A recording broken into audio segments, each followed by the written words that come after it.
Tại sao rau của chúng ta lại bị như thế này? What happens when a season of hope turns into a night of betrayal?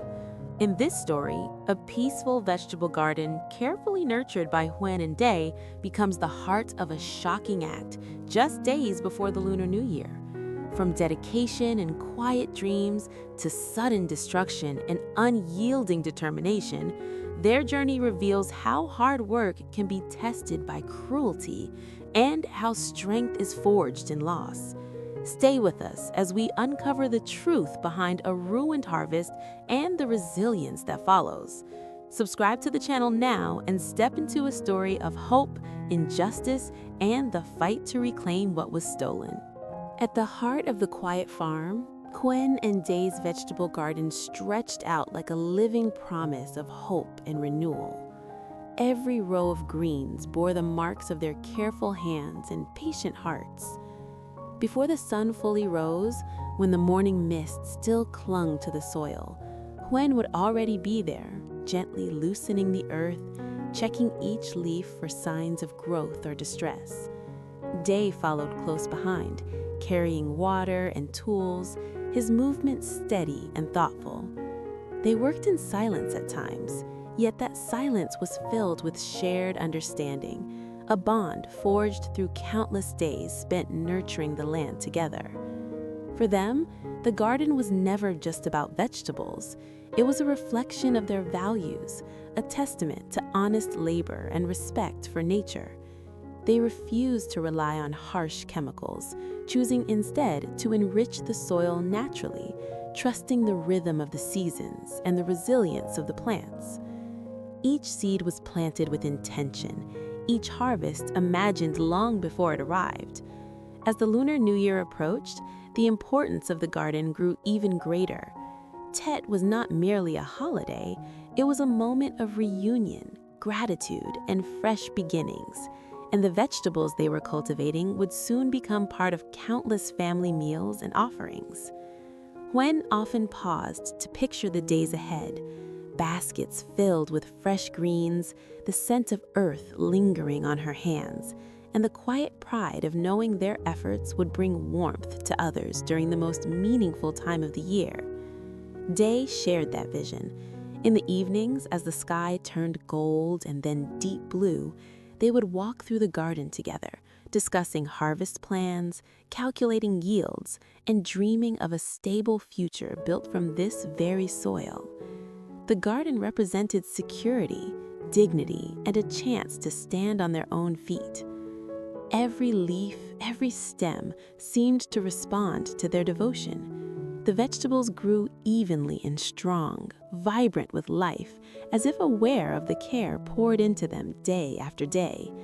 Standing there, surrounded by the soft rustle of leaves and the quiet breath of the land, Huyen and Day believed they were doing everything right.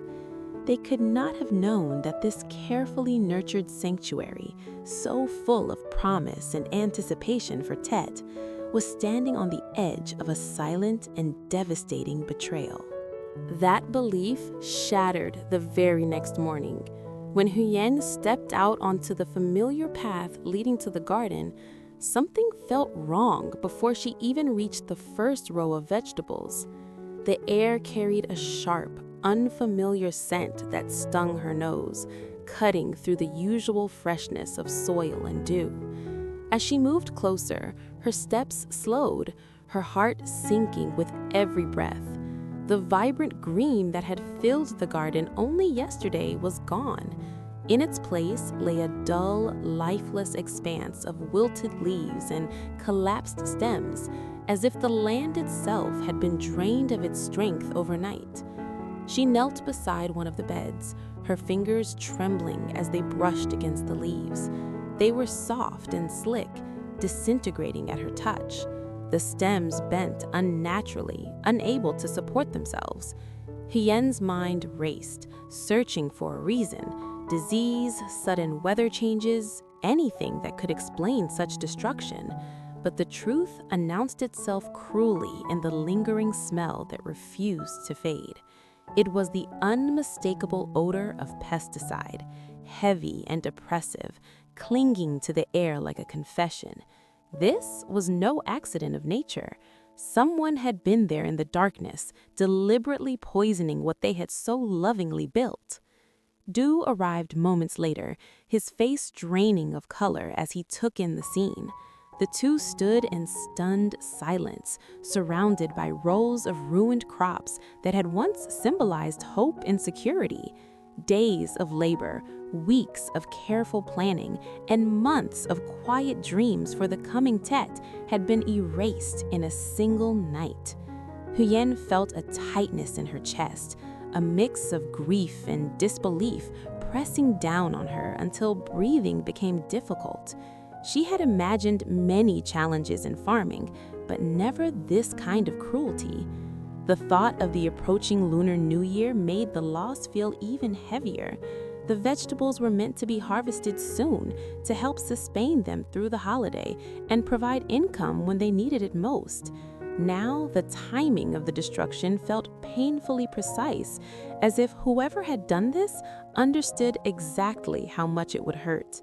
Huyen clenched her hands into fists, anger rising beneath the shock. This garden was more than a field of crops. It was their future, their proof that honest work could still carve out a place in the world.